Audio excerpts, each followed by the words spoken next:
Assalamualaikum warahmatullahi wabarakatuh. Eh, Selamat siang Bapak dan Ibu sekalian. Alhamdulillahirrahmanirrahim. Allahumma sholli ala Muhammad. Bahagia sekali saya bisa bertemu dengan Bapak Ibu meskipun melalui ruang Zoom ini saja. Seperti yang disampaikan Bu Zahra tadi, saya memberitahu Bu Zahra itu mendadak katanya. Saya juga diberitahu Pak Ramadi mendadak Bu Zahra. Jadi sama-sama mendadak sebenarnya. Bu Zahra bisa tolong di stop share screen-nya Bu Zahra. Oh iya, ya bentar. Apa namanya? Tapi walaupun mendadak, apapun kalau untuk guru, insya Allah selagi saya bisa, saya siap. Untuk kita semua lah. Bentar. Tadi siang, sebenarnya mungkin Pak Rahmadi itu maunya pagi kali ya. Saya nggak tahu jadwal MGMP-nya pagi atau apa itu. Bu Desi tadi terpaksa harus nunggu katanya karena siang. Tapi karena saya hari ini ada pertemuan terakhir dengan para kepala TK. Kebetulan saya jadi salah satu pengajar di Diklat Penguatan Kepala Sekolah, dan kelas yang saya bimbing itu kelas kepala TK, ada sekitar 18 orang kepala TK di Kalimantan Selatan dari berbagai kabupaten. Nah, salah satunya juga mereka dibimbing untuk melakukan best practice kepala sekolah. Jadi sebagai seorang kepala sekolah, jadi salah satu tugas saya kemarin itu membimbing mereka untuk membuat sebuah pengembangan sekolah, rencana pengembangan sekolah yang diaplikasikan dan nantinya diharapkan bisa menjadi salah satu praktik baik yang mereka lakukan. Ya. Jadi tadi jam 12 tadi baru selesai ditutup, karena itu saya mintanya siang gitu, saya bisa. Baik Bapak dan Ibu, izinkan saya share screen. Jadi meskipun koordinasi saya dengan Bu Jahrah termasuk buruk dalam hal ini gitu ya, karena waktu yang mepet tadi itu, tapi saya kira ini ada hati yang sama, sehingga apa namanya, kami tidak perlu kontek-kontekkan untuk berbagi materi. Bu Zahra sepertinya paham apa yang saya mau, apa yang saya inginkan. Baik, terima kasih Bapak dan Ibu sekalian sudah mengundang kami ya untuk menjadi narasumber pada kegiatan MGMP pada kali ini. Mudah-mudahan apa yang akan saya sampaikan dan apa yang Ibu Zahra sampaikan tadi itu bisa bermanfaat untuk kita semua. Bapak dan Ibu sekalian,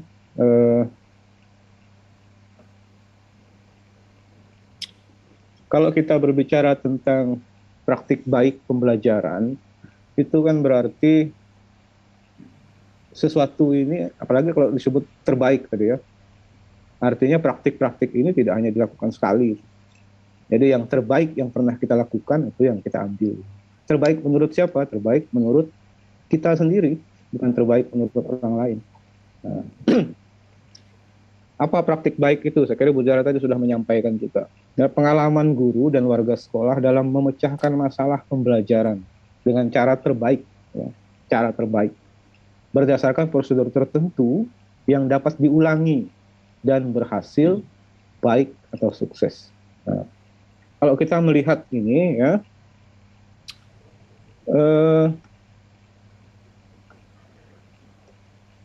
ada beberapa hal yang bisa kita ambil. Berarti ada subjeknya. Siapa subjeknya? Pelakunya. Guru dan warga sekolah. Kepala sekolah, tenaga kependidikan juga termasuk di dalam. Lalu objeknya apa sih? Objeknya pemecahan masalah. Jadi ada masalah, kita berupaya untuk memecahkan masalah. Lalu dari definisi ini ada metode di sana. Metodenya seperti apa? Metodenya harus efisien.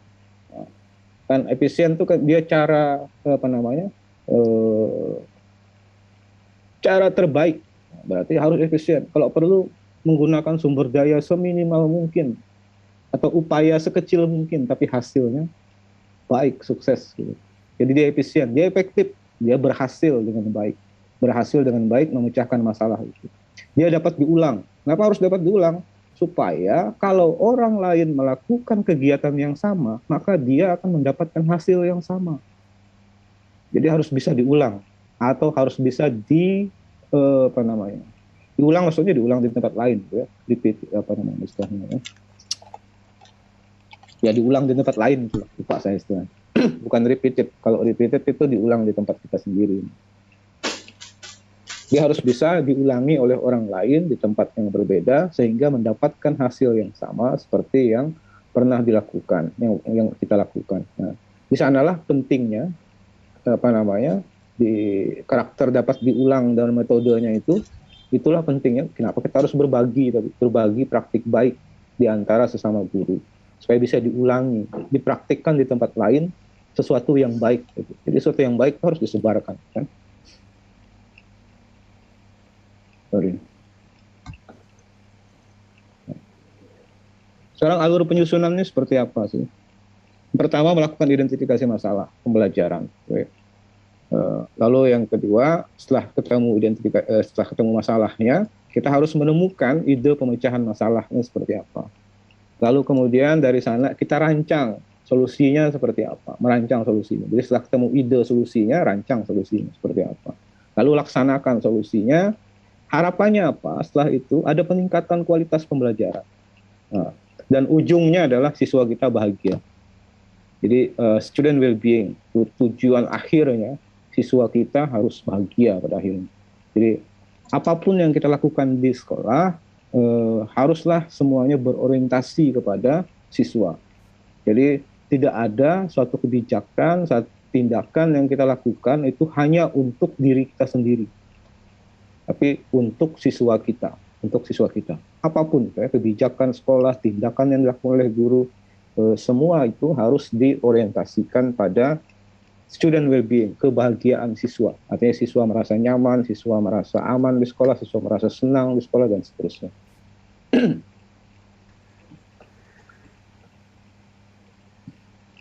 Identifikasi masalah dan menetapkan tujuan. Nah, bagaimana caranya kita mengidentifikasi masalah? Untuk mengidentifikasi masalah itu paling tidak ada dua hal yang bisa kita lakukan. Pertama, observasi langsung atau observasi tidak langsung. Observasi langsung itu berarti kita melakukan pengamatan, bisa dibantu oleh alat pengamatan, lembar observasi dan sebagainya. Misalnya gini, Bapak dan Ibu bisa melakukan sekarang pukul 14. Semoga hari Anda menyenangkan. Mau pergi jalan-jalan. Bapak Ibu misalnya bisa membuat catatan-catatan tentang kegiatan di dalam kelas. Setiap kali masuk ke kelas misalnya dibuat catatan tentang apapun, tentang kegiatan yang ada di dalam kelas, apa yang terjadi di dalam kelas, dibuat catatan-catatan. Nah, kalau catatan-catatan itu kita sandingkan hari A, hari 1, hari 2, hari 3, hari 4, hari 5, hari 6 dan seterusnya. Kalau terjadi sebuah penyimpangan di sana dan penyimpangan itu sifatnya konsisten, nah berarti ada masalah di situ. Oke, jadi dari catatan-catatan guru itu bisa ditemukan masalah, ya, Termasuk juga observasi tak langsung. Observasi tak langsung itu bisa berdasarkan pengalaman kita sebelum-sebelumnya, gitu ya, atau diskusi kita dengan guru, atau penilaian guru lain terhadap kelas kita misalnya. Nah, itu observasi tidak langsung. Jadi kita tidak langsung melakukan observasi, tetapi informasi-informasi dari dokumen-dokumen, dari pendapat orang lain dan sebagainya. Itu bisa kita jadikan sebagai sumber untuk mengidentifikasi masalah.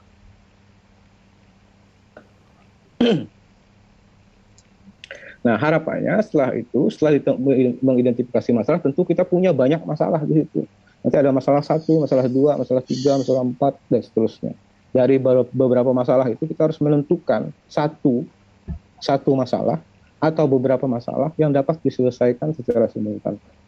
Jadi satu masalah bagus atau beberapa masalah tapi harus bisa diselesaikan secara bersamaan.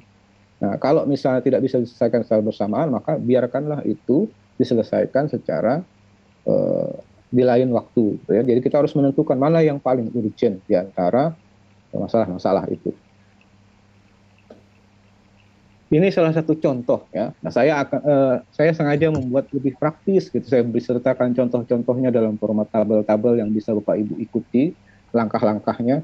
Mudah-mudahan ini satu usaha yang bisa memudahkan Bapak dan Ibu ya.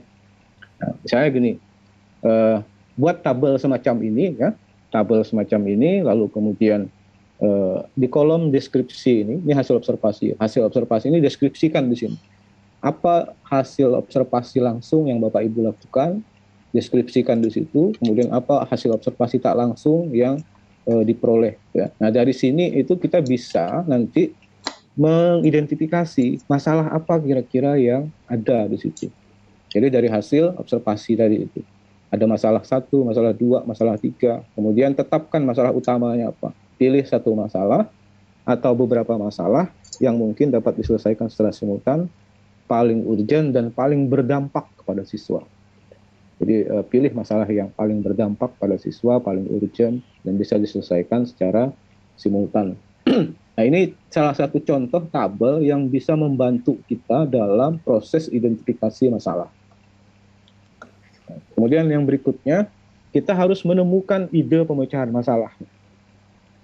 Nah bagaimana cara menemukan ide pemecahan masalah? Temukan referensi, perdalam materinya, perdalam masalahnya. Nah, referensi itu apa sih? Referensi itu tidak harus buku saja, ya, bisa macam-macam, bisa orang, bisa apa. Jadi apa yang bisa kita lakukan untuk menemukan referensi, menemukan ide pemecahan masalah? Banyak baca, tonton YouTube misalnya, ya. Sekarang kan banyak informasi itu tidak hanya dari buku saja sekarang. Sekarang berseliweran. Baca di internet, di buku, nonton video-video pembelajaran dan sebagainya. Pelajari dan perdalam. Kemudian yang kedua, untuk menemukan referensi, menemukan ide itu, salah satunya diskusi dengan teman sejawat. Bapak dan Ibu bisa berdiskusi, misalnya melalui MGMP semacam ini, gitu ya, berdiskusi tentang masalah yang dihadapi. Saya punya masalah begini di sekolah. Ibu pernah enggak melakukan sesuatu di sekolah Ibu? Pernah enggak menemukan masalah serupa gitu, mengatasinya seperti apa dan sebagainya. Jadi diskusi-diskusi dengan sejawat itu nanti akan membantu kita untuk menemukan ide pemecahan masalah yang boleh jadi nanti akan bagus kalau diterapkan di sekolah kita. Lalu yang ketiga, konsultasi ke ahli atau ke atasan, konsultasi ke kepala sekolah, konsultasi ke kepala dinas dan sebagainya. Konsultasi ke ahli, misalnya yang orang-orang yang dianggap punya kompetensi, kemampuan untuk memberikan ide-ide pemecahan masalah. Nah, setelah ide itu ditemukan, nanti baru kita merancang idenya. Nah, ini salah satu contoh tabel untuk membantu kita dalam upaya untuk menentukan solusi terbaik, ya, menentukan solusi terbaik, tindakan terbaik yang mungkin kita lakukan untuk mengatasi masalah itu. Jadi tetapkan dulu masalah utamanya apa yang sudah kita dapat dari tabel sebelumnya itu. Kemudian ide-ide pemecahan masalah hasil dari kita membaca buku, hasil dari kita menonton YouTube, misalnya hasil dari kita surfing di internet, hasil dari kita konsultasi ke atasan, hasil dari konsultasi ke ahli, hasil dari diskusi teman sejawat. Mungkin kita banyak dapat ide-ide solusi untuk memecahkan masalah yang sudah kita tetapkan itu. Nah, dari ide-ide itu kita pilihlah solusi terbaik yang bisa kita terapkan di sekolah kita. Nah, apa kriteria terbaiknya itu? Salah satunya adalah dapat diaplikasikan dengan baik di sekolah kita. Artinya sesuai dengan kondisi keadaan sekolah kita. Nah, kalau sekolah kita tidak memungkinkan misalnya solusinya itu dalam yang terkait dengan pengguna internet karena internetnya belum tersambung, misalnya jangan dipakai itu kan. Berarti cari solusi yang lain yang memungkinkan dan paling baik dilakukan di sekolah itu. Menurut siapa? Menurut persepsi kita sendiri. Jadi bukan menurut persepsi orang lain. Jadi pada dasarnya ini adalah proses perbaikan berkelanjutan yang komandannya adalah kita sendiri, bukan orang lain, ya. Nah, tabel ini harapannya bisa membantu Bapak Ibu untuk menemukan solusi atau tindakan terbaik yang dilakukan untuk memecahkan masalah itu. Nah, setelah ketemu idenya, mari kita rancang solusinya seperti apa, ya. Proses merancang solusi itu mulai pertama kita merumuskan indikator, ya. Indikator keberhasilannya.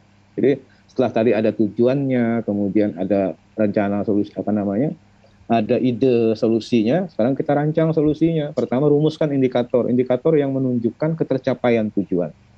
Lalu yang berikutnya adalah tetapkan program kegiatannya apa. Nah, programnya apa, nama programnya apa, kegiatannya bagaimana, ya.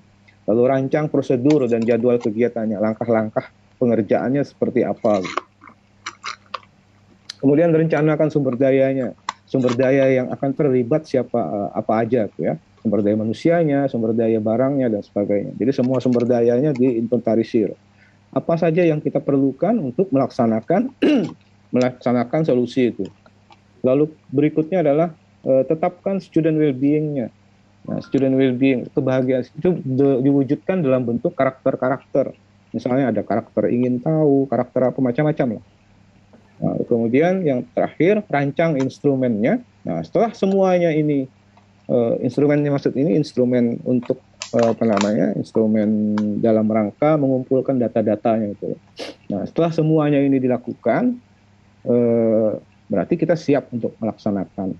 Nah, ini saya sertakan sebuah tabel yang bisa membantu kita untuk merancang solusi, ya, merancang solusi. Di kolom yang pertama ini tujuannya. Nah, tujuannya disebutkan apa tujuannya, tujuan dari proses pemecahan masalah ini. Kemudian isi dengan indikator di kolom berikutnya, indikator yang menunjukkan ketercapaian tujuan. Jadi tujuan itu tercapai kalau ada indikator-indikator yang sudah dipenuhi, ya. Kemudian di kolom program kegiatan nyatakan solusi yang sudah dipilih itu sebagai sebuah program kegiatan. Jadi nama kegiatannya apa, paling tidak nama kegiatannya. Nah, langkah-langkah kegiatannya itu di kolom berikutnya. Nah, mulai dari persiapan, pelaksanaan, monitoring, evaluasinya, refleksi, tindak lanjut, dan seterusnya, ya. Jadi langkah-langkahnya ini diuraikan dengan rinci apa yang akan kita lakukan, bagaimana kita melakukan, persiapan apa saja yang harus disiapkan.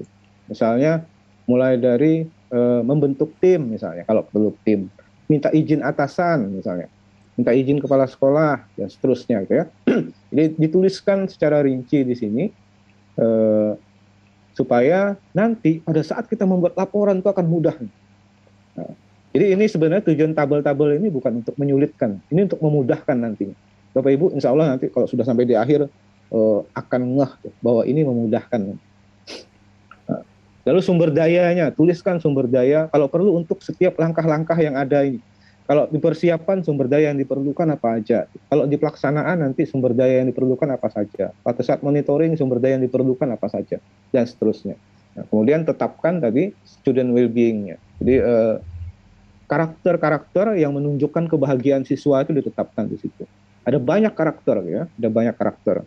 Nah, ini misalnya diantaranya adalah antusias, rasa ingin tahu, tekun, gitu ya, dan lain-lain.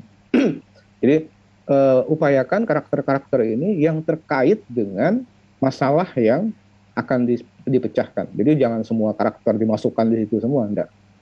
Jadi karakter-karakter tertentu yang memang terkait atau terdampak secara langsung akibat masalah yang kita selesaikan itu. Ada saya punya daftar 24 karakter yang menunjukkan student well-being. Nanti saya berikan, ya.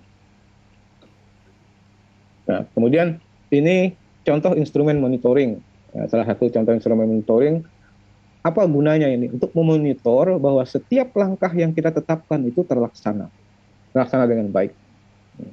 Jadi misalnya pada langkah persiapan, nah, uraian langkahnya apa saja? Misalnya satu, membentuk tim kerja terlaksana atau tidak, gitu. Nanti kalau sudah terlaksana di checklist dia, gitu. Kemudian keterangan, di keterangan ini bisa jadi isi macam-macam, isi apa namanya,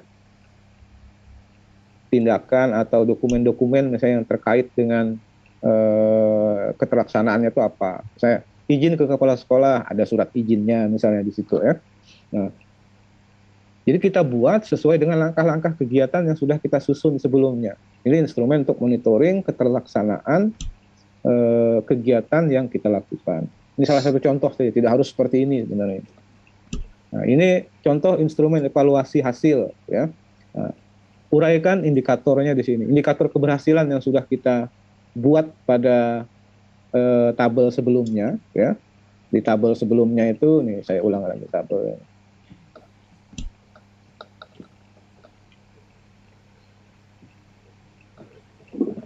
Oh, sorry, lewat.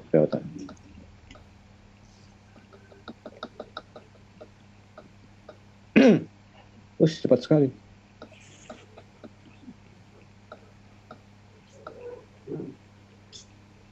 Nah, ini yang di sini. Ini kan tabel rancangan solusi ini ada indikator-indikator. Nah, indikator-indikator ini kita pindahkan ke instrumen yang kita buat untuk mengevaluasi apakah indikatornya itu tercapai atau tidak. Kalau tercapai dengan kualitas seperti apa, tercapaiannya itu.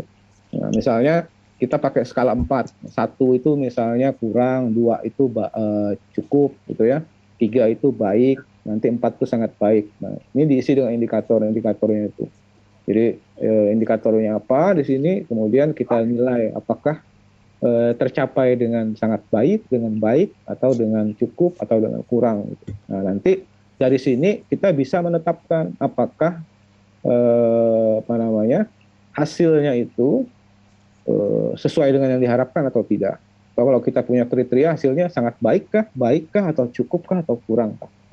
Ini salah satu instrumen yang bisa dipakai untuk mengukur ketercapaian hasil, gitu ya, kualitas hasil. Nah, kemudian ini adalah instrumen untuk pencapaian student well-being. Jadi kalau tadi kita sudah menetapkan student well-being, kenapa ini penting ya? Kenapa ini penting dimunculkan? Karena semuanya harus berorientasi kepada siswa tadi. Semuanya harus berorientasi pada kebahagiaan siswa. Nah, ini diisi dengan indikator-indikator yang menunjukkan ketercapaian student well-being.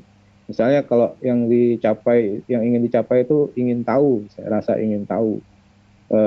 Apa indikator menunjukkan rasa ingin tahu itu. Nah, Ibu susun di sini, Bapak dan Ibu susun di situ, nanti kita nilai kualitasnya seperti apa. Gitu.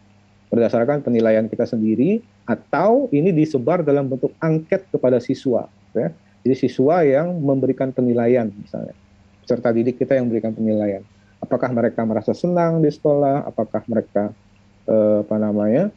mereka merasa nyaman, apakah mereka bahagia, apakah mereka merasa tekun gitu ya, merasa tekun. Jadi tidak juga ditanyakan apakah Anda tekun atau tidak, enggak begitu juga. Saya dengan pertanyaan-pertanyaan yang secara tersembunyi itu ingin mengungkap ketekunan seseorang, misalnya saya sering ini gitu, setuju atau tidak setuju, kurang setuju dan sebagainya. Saya sering membaca buku misalnya. Saya di rumah gitu misalnya, setelah pulang dari sekolah saya membuka lagi buku dan mempelajari kembali materi yang dipelajari di sekolah. Itu kan menunjukkan ketekunan ya semacam itu. Instrumen ini bisa dipakai untuk melihat pencapaian student well-being tadi, kebahagiaan siswa. Nah, setelah semuanya itu rampung kita siapkan ya, baru kemudian kita melaksanakan solusinya. Nah, laksanakan sesuai dengan rencana yang sudah kita buat, kemudian buat jurnal kegiatan. Ini nanti ada pentingnya jurnal kegiatan. Jadi apa yang kita lakukan itu kita catat dalam sebuah jurnal kegiatan supaya mudah nanti ya pada saat membuat laporan. Kemudian catat semua temuan, faktor pendukungnya, faktor penghambatnya. Jadi pada saat kita melakukan kegiatan apa gitu, mungkin ada faktor-faktor penghambatnya atau kendala-kendalanya, dituliskan saja, dicatat saja dalam jurnal nanti. Apa penghambatnya, kenapa sampai sebuah kegiatan misalnya tidak terlaksana dengan baik. Nah, itu nanti bisa berguna, masukan bagi kita, sehingga kita bisa membuat tindak lanjut berikutnya sebagai hasil refleksi. Ya. Kemudian kumpulkan data dan dokumen. Nah, data apa, dokumen apa? Data apa saja, kumpulkan aja dulu. Nanti belakangan baru kita sortir nanti, mana yang berguna, mana yang tidak berguna. Termasuk catatan itu tadi, catat aja semuanya. Kegiatan apa yang kita lakukan. Kalau perlu catat saja, hari ini saya pergi ke warung, catat aja semuanya. Nanti baru kita pilih, nanti pada saat kita melakukan analisis, baru kita pilih mana yang berguna, mana yang tidak berguna. Nah, Bu Zahra punya pengalaman untuk penelitian kualitatif itu begitu, biarnya catat aja semua dulu. Catat terus.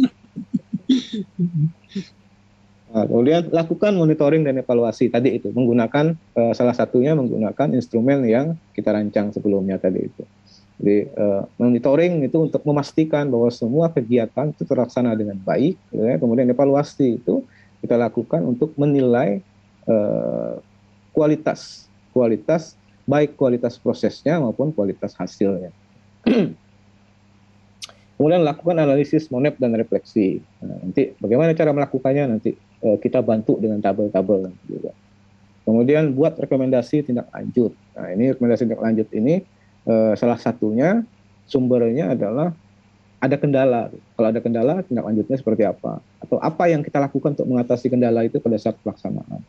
Nah, termasuk rekomendasi yang merupakan hasil implikasi langsung, implikasi logis dari hasil, ya, dari hasil. Nah, ini contoh jurnal kegiatan tadi ya, tempat kita mencatat kegiatan. Misalnya ini pada hari Kamis tanggal 29 Juli 2021 membentuk tim kerja. Nah, terus keterangannya apa tuh? Kalau bentuk tim kerja ini ada dokumen apa yang mendukung pembentukan tim kerja itu? Apakah ada SK misalnya?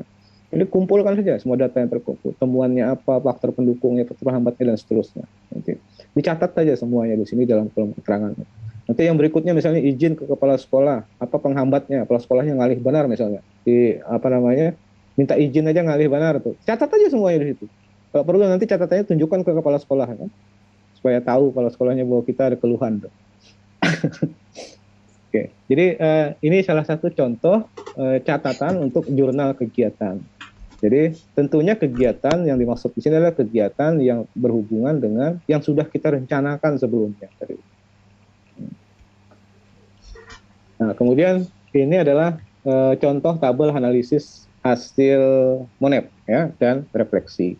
Jadi jenis monepnya kalau tadi kita buat ada 3 ya tadi, monitoring keterlaksanaan, kemudian evaluasi hasil, kemudian ketercapaian student well-being. Nah, lalu deskripsikan hasilnya berdasarkan instrumen yang kita buat tadi itu. Ini contoh misalnya. Sebagian besar kegiatan terlaksana dengan sangat baik, kecuali satu kegiatan yang belum sempurna dilaksanakan, yaitu apa disebutkan di situ. Hal ini terjadi karena adanya apa? Nah, ada faktor penghambatnya itu. Yang pada saat pelaksanaan belum bisa diatasi. Misalnya nih, pada saat pelaksanaan belum bisa diatasi. Ada juga yang pada saat pelaksanaan sudah diatasi dan seterusnya. Nah, terus kualitas hasilnya, 95% sangat baik. Dari mana dapat 95% itu? Dari informasi instrumen yang sebelumnya kita buat itu. Yang kita isi atau kita sebarkan. Ya. Lalu rekomendasinya ini terkait dengan tindak lanjut untuk mengatasi faktor penghambat ataupun tindak lanjut yang terkait dengan kualitas hasil, ya, temuan-temuan. Nah, kalau hasil juga begitu, deskripsikan di sini ketercapaian indikator-indikator itu di sini. Kemudian ketercapaian student well-being juga seperti itu, ya. Nah, ini tabel ini nanti harapannya bisa membantu kita untuk melakukan analisis terhadap hasil monitoring dan evaluasi berdasarkan instrumen yang sudah kita rancang dan kita sebarkan atau kita isi pada saat pelaksanaan. Nah, kemudian lakukan refleksi. Setidaknya ada 2 hal yang harus direfleksi. Yang pertama adalah apakah terjadi peningkatan kualitas pembelajaran. Jadi setelah kita melakukan kegiatan pelaksanaan tadi itu, pelaksanaan solusi tadi itu, ada 2 hal setidaknya yang harus kita refleksi. Yang pertama, apakah terjadi peningkatan kualitas pembelajaran? Yang kedua, apakah student well-being tercapai? Apakah siswanya menjadi senang, menjadi bahagia, menjadi apa? Jadi tidak ada gunanya kalau tercapai menurut kita misalnya kualitasnya meningkat menurut kita, tapi siswanya ternyata tidak bahagia. Nah, itu tidak ada gunanya. Jadi 2 hal ini, 2 hal yang saling terkait. Artinya peningkatan kualitas itu haruslah tercermin juga di dalam pencapaian student well-being, kebahagiaan siswa. Siswa merasa nyaman, merasa aman, merasa senang, merasa gembira, dan sebagainya. Nah, kemudian menyusun laporan. Nah, laporan ini kan banyak macamnya ini. Paling tidak nih, laporan kegiatan atau dalam bentuk artikel tuh, kalau mau dipublikasikan. Apakah artikelnya itu artikel dalam jurnal, atau artikel di koran, atau artikel bahkan gitu dalam tadi itu yang mereka kepala-kepala TK itu juga kami minta untuk membuat publikasi melalui video. Jadi mereka bikin video terus diupload ke YouTube bercerita tentang pelaksanaannya. Waktunya 2 menit lagi, Pak Beni. Oke, slide-nya tinggal 2 lagi. Jadi laporan kegiatan, ada bentuk laporan kegiatan, report, ada artikel gitu ya. Nah, pada dasarnya ya, sependek yang saya tahu itu sebenarnya tidak ada standar baku dalam penulisan laporan praktik baik. Ini tergantung siapa yang memerlukan. Jadi kalau misalnya perluannya untuk naik pangkat, misalnya ada anunya teknis penulisannya. Keperluan untuk lomba lain lagi ceritanya. Tidak ada standar baku, tergantung siapa penggunanya saja. Nah, tapi walaupun begitu, paling tidak isi laporan itu memuat pertama judul. Lalu yang kedua adalah latar belakangnya. Latar belakang ini, nah nanti bisa diambil dari tabel identifikasi masalah tadi, ya. Dari deskripsi tentang hasil observasi tadi itu. Kemudian ada masalah. Pasti ada masalah di situ. Nah, ini ambil dari tabel identifikasi masalah. Tujuan dan indikator keberhasilan. Nah, ini bisa diambil dari tabel rancangan solusi. Lalu kemudian strategi pemecahan masalah. Ini bisa diambil dari program dan langkah-langkah kegiatan pada tabel rancangan solusi. Ini strategi pemecahan masalah ini kalau Ibu Zahra tadi menyebutnya metode tadi. Nah, ada metode tadi. Jadi metodenya itu masuk di strategi pemecahan masalah. Kemudian pelaksanaan dan hasil. Nah, uraian pelaksanaan diambil dari jurnal kegiatan. Lalu faktor pendukung dan penghambat termasuk di dalamnya. Hasil diambil dari tabel analisis MONEB. Nah, itu hasilnya. Nanti simpulan dan saran. Simpulan harus menunjukkan ketercapaian tujuan. Jadi sebuah pernyataan untuk menunjukkan ketercapaian tujuan. Dikit lagi Bu ini. Kemudian saran diambil dari rekomendasi pada tabel analisis MONEB dan refleksi sebagai implikasi logis dari simpulan. Nah, ini maksudnya kenapa saya tampilkan tabel-tabel yang membantu tadi itu supaya bisa dengan mudah nanti buat laporannya tinggal kita pindahkan dan tinggal menyesuaikan dengan format-formatnya tadi itu. Terima kasih. Nah, kerjakan apa yang ditulis dan tuliskan apa yang dikerjakan. Assalamualaikum warahmatullahi wabarakatuh. Waalaikumsalam